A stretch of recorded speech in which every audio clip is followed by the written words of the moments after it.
Nathaniel Ward stood alone on the upper deck of the Christmas ferry, watching the city lights fade behind them as the boat cut through the dark water. At 38, he'd built a pharmaceutical empire that had made him wealthy beyond measure. But tonight, returning from yet another holiday charity gala, where he'd written checks instead of making connections, he felt emptier than ever. The December air was cold, and most passengers had retreated to the warm indoor lounge. Nathaniel stayed outside, preferring the solitude to forced conversations with strangers. Above him, stars were beginning to appear as they left the light pollution of the city behind. He was lost in thought when he heard a soft voice behind him.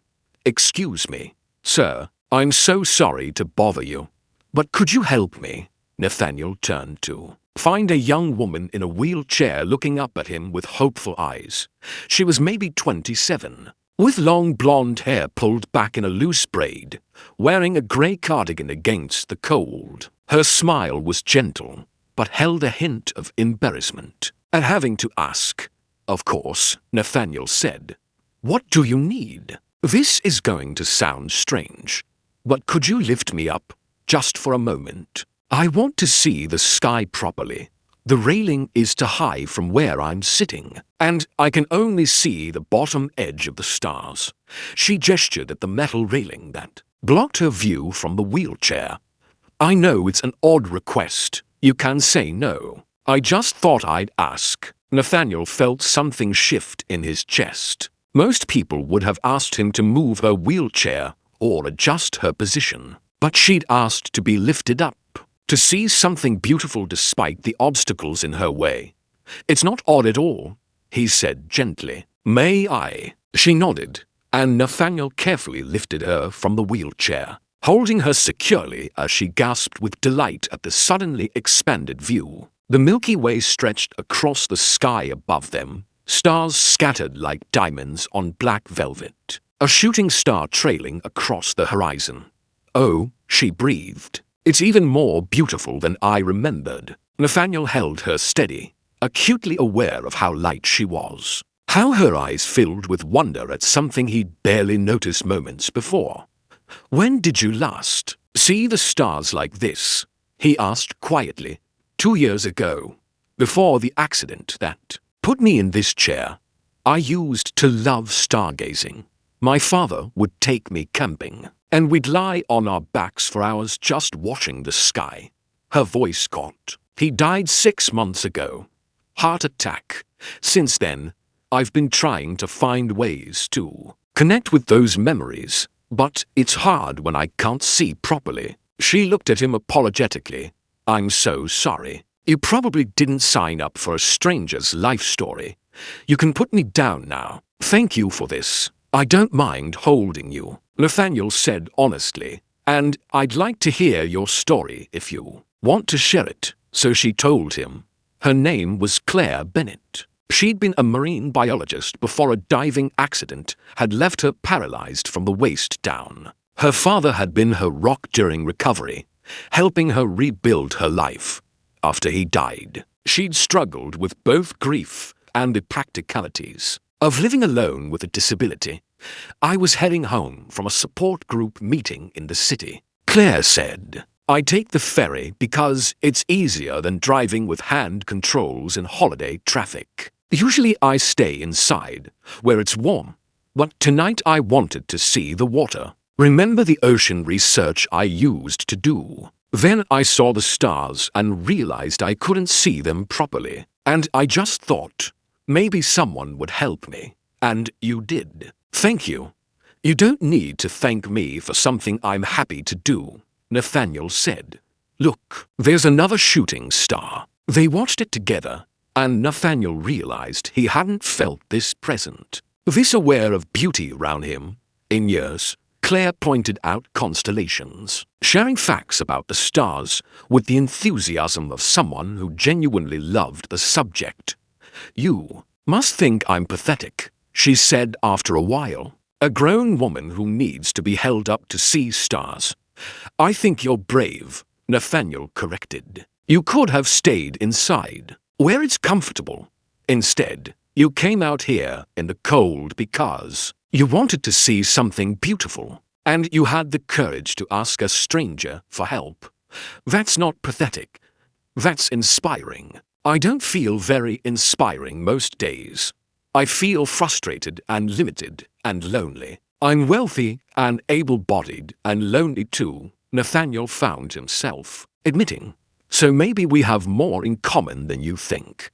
He told her about his life, the success that had come at the cost of real relationships, the holiday galas where he was surrounded by people and completely alone. Claire listened without judgment, asking thoughtful questions that made him think about his choices in new ways. You know, what's funny?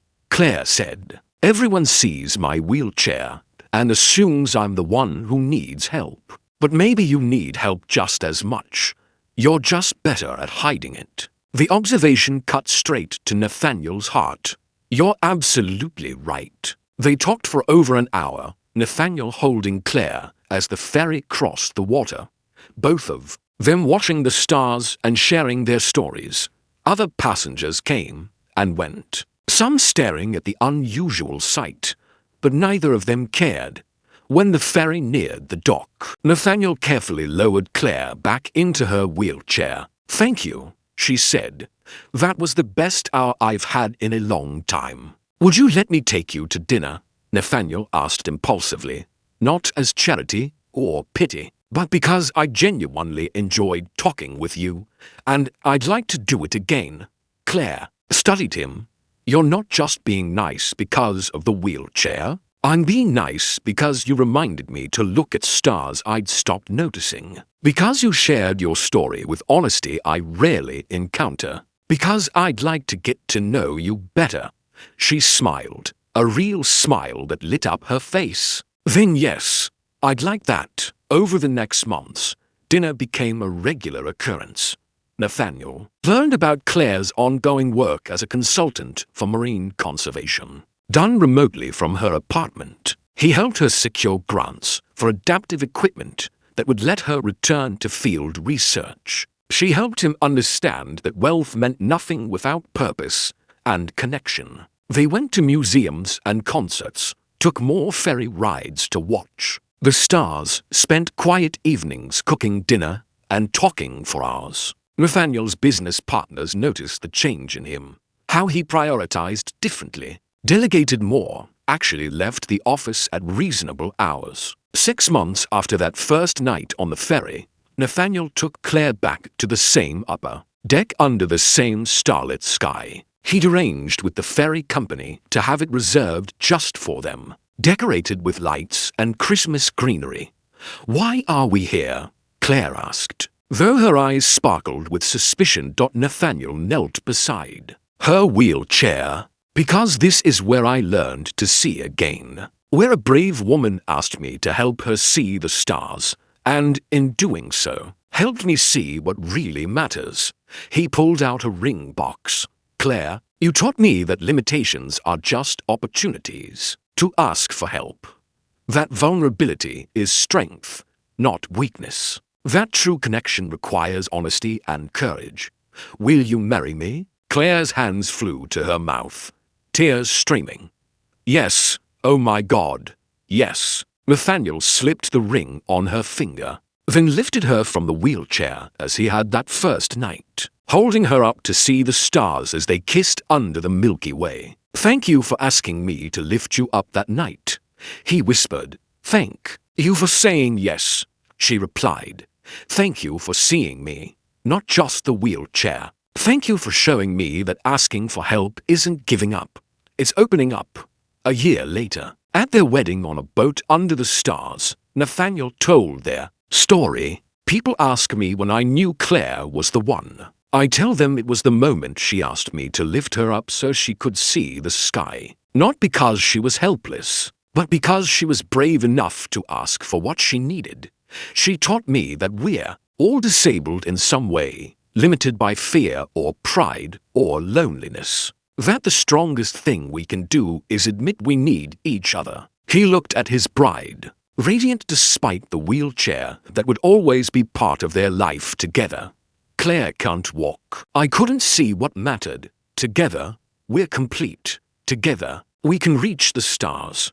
Claire took his hand. People see my wheelchair and think my story is about loss, but it's really about finding. I lost my legs but found my purpose. Lost my father but found my partner. Lost my independence but found the courage to ask for help. And in asking, I found love. They held hands under the stars, surrounded by friends and family. And everyone watching understood that sometimes the greatest love stories begin with the simplest requests. Sometimes miracles look like cold ferry decks and starlit skies. Sometimes they look like a woman brave enough to ask to be lifted up.